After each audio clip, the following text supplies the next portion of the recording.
Welcome to Aaron Mahnke's Cabinet of Curiosities, a production of iHeartRadio and Grim and Mild. Our world is full of the unexplainable. And if history is an open book, all of these amazing tales are right there on display, just waiting for us to explore. Welcome to the Cabinet of Curiosities.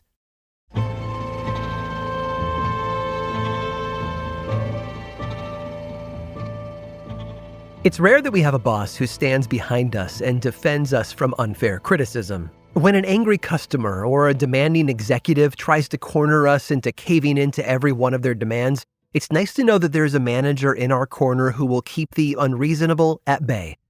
Minnie Cox probably felt the same way too. She was born Minnie Gettings in Mississippi back in 1869 and grew up in Lexington. Her upbringing wasn't common for other black children and families at the time, though. For one, her family owned their own restaurant in town. She also went on to earn a degree at Fisk University in Nashville, Tennessee. Fisk was a historically black university, and Minnie was one of 100 other students who graduated with a teaching degree in 1888. Minnie got married the following year to a man named Wellington Cox, also a teacher who had left his career for a job with the United Railway Postal Service. This upward move allowed him to buy 160 acres of land and move within local political circles. It also helped Minnie find a career of her own. In 1891, President Benjamin Harrison, in need of a postmaster for Indianola, Mississippi, appointed Minnie Cox to the position. She held on to a role until 1892, when Democratic President Grover Cleveland was elected. But she returned 5 years later under Republican William McKinley, and subsequently under President Theodore Roosevelt as well. Minnie was good at her job, but some people didn't think so. Several white citizens of Indianola circulated a petition in an effort to force Minnie to resign and leave her $1,100 a year job, serving roughly 3,000 patrons in the area. But Minnie hadn't done anything to deserve their ire. She was a dedicated employee. She worked far longer than she was paid to each day, and she even covered late rents for post office boxes out of her own pockets. Minnie also made sure that her customers had as many conveniences as they could, such as a direct telephone line to the post office. She paid for it herself so that her patrons could call ahead to see if any new mail had arrived. Minnie cared about her position and her community. She wasn't being forced to resign because she was bad at her job. She was being forced to resign because she was black. Much of Indianola's white population wanted all people of color removed from government leadership positions, and that included Minnie Cox. Pretty soon, a white supremacist named James K. Vardaman began speaking out against Mrs. Cox as well. He didn't just want her out, he wanted her job and salary for himself. Eventually, the anger and prejudice within the town got to be too much. White mobs began attacking black-owned businesses, and fearing for her safety, Minnie soon tendered her resignation. It hit President Roosevelt's desk on December 5th of 1902. But it turns out Teddy wasn't too pleased with what had gone down in Indianola, and he refused to accept Minnie's resignation. Instead, he gave Attorney General Philander Chase Knox the order to prosecute any individual who had threatened her life. Oh, and he shut down the post office until she was allowed to return to her position safely. All Indianola mail was rerouted 30 miles away, and Roosevelt continued to pay her salary while the office was closed. Sadly, Minnie and her family left town for some time. She had been threatened with a broken neck if she ever stepped foot there again. But they did eventually return to the town they loved and opened the Delta Penny Savings Bank. It was one of the first African-American-owned banks to open in all of Mississippi. As for the post office, it reopened 1 year after Minnie moved away, this time under a white postmaster. But in 2008, Minnie got the recognition she so rightly deserved when the Indianola post office was renamed to the Minnie Cox Post Office Building. And as for the bully that forced her to leave, James Vardaman, well, there was a building at the University of Mississippi that once bore his name, but it also underwent a change. In 2017, the university stripped Vardaman's name off the facility, calling the white supremacist distinctly unworthy of honor. And all I have to say for that is good riddance.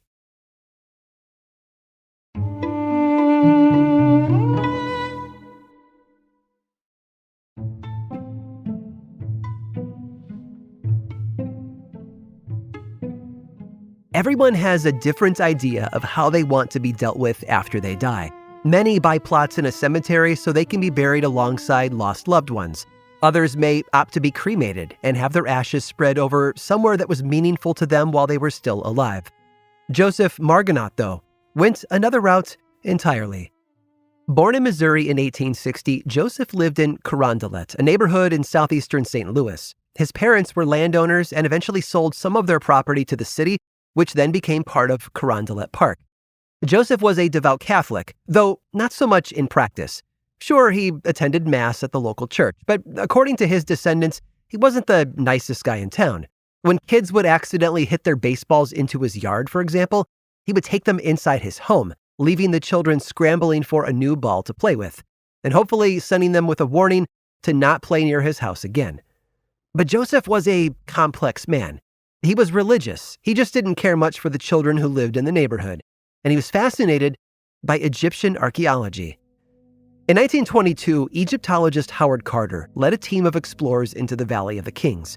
This was an area that was surrounded by sedimentary rock and had been carved out thousands of years ago as a burial site for the pharaohs. And one of those pharaohs happened to be Tutankhamun, also known as King Tut, who died around 3,300 years ago.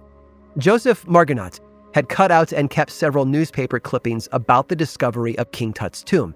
And he must have studied the articles extensively. Perhaps he even did some research on his own on how the pharaoh had been preserved, because his surviving family members were given explicit instructions on how to handle his body after his death. Joseph passed away from cancer in 1924, and his will was quite clear. According to the December 30th issue of the St. Louis Post-Dispatch that year, the will, it said, after directing that the internal organs be removed from the body to facilitate the mummifying process, ordered that the body be placed in a vault in Mount Olive Cemetery, there to be on view indefinitely through glass of the hermetically sealed casket. Joseph had thought of everything. He didn't just want to be mummified like Tutankhamun. He wanted everyone to see the fruits of his labor and the evidence of his obsession. Once his organs had been removed, Joseph's body was then injected daily with a preservative liquid, while his skin was specially treated to prevent it from drying out. His mummified corpse was then toured around Carondelet in the weeks following his death. His body was exhibited at the funeral home for 3 days before it was transported to his own house for additional services. Joseph was then carted off to Mass at his regular church, followed by a trip to his final resting place, the mausoleum at Mount Olive Cemetery. Now, the mausoleum is small.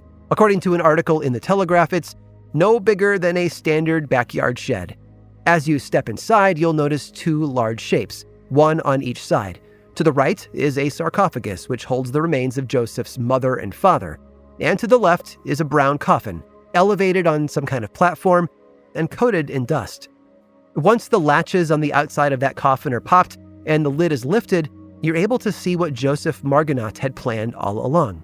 His body shows some wear and tear, but beneath the long pane of glass that's on top, he's still there, mostly intact. In one hand is a rosary. He looks as though he fell asleep mid-prayer. Despite being dead for the last 100 years, Joseph looks quite good for his age. There were also other stipulations in his will, such as to have his clothes swapped out every once in a while, and with his bank account still active today, his wishes should remain honored for some time to come. Joseph wasn't too well liked by his community. He was a recluse and a tad eccentric. I mean, just look at him now. But one thing nobody realized about him, he was also something of a hoarder. His home was searched following his death, and all those baseballs that he'd stolen from neighborhood kids, they were all still there in one big collection. And I'd call that curious. I hope you've enjoyed today's guided tour of the Cabinet of Curiosities. Subscribe for free on Apple Podcasts or learn more about the show by visiting curiositiespodcast.com. This show was created by me, Aaron Mahnke, in partnership with How Stuff Works. I make another award-winning show called Lore, which is a podcast, book series, and television show, and you can learn all about it over at theworldoflore.com. And until next time, stay curious.